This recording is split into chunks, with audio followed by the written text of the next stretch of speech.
اگه طعم بادمجون رو دوست داری، این پیش غذای لبنانی فوق‌العاده لذیذ رو امتحان کن. 5 عدد بادمجان رو کبابی کنید.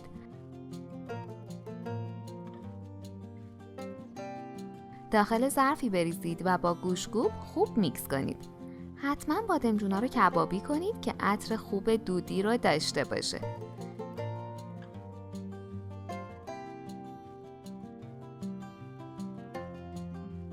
سه قاشق غذاخوری ارده،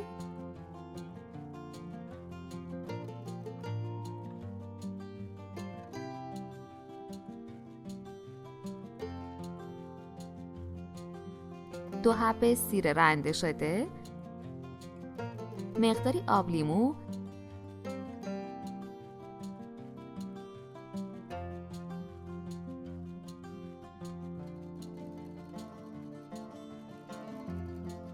سه قاشق غذاخوری روغن زیتون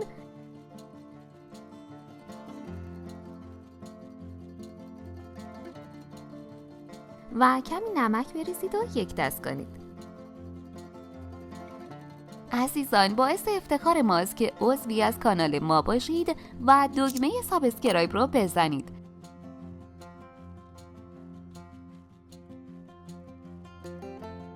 داخل بشقاب بکشید و با پشت قاشق کمی طرح بدید.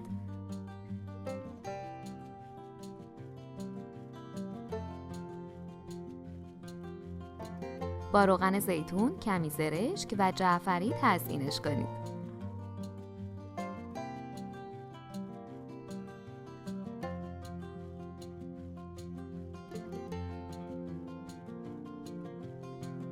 این بابا قنوش لبنانی خوشمزه رو با نان سرو کنید.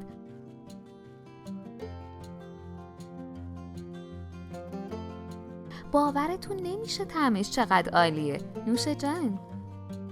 اگه هر روز سر درست کردن غذا کلی فکر میکنی و نمیدونی چی درست کنی، پیشنهاد میکنم کانالمون رو که کلی غذاهای فوری و جدید که همگی با مواد در دسترس و ساده درست میشه رو داشته باشی که مطمئنم خیلی به کارت میاد. لطفاً برای حمایت از ما لایک و سابسکرایب رو فراموش نکنید.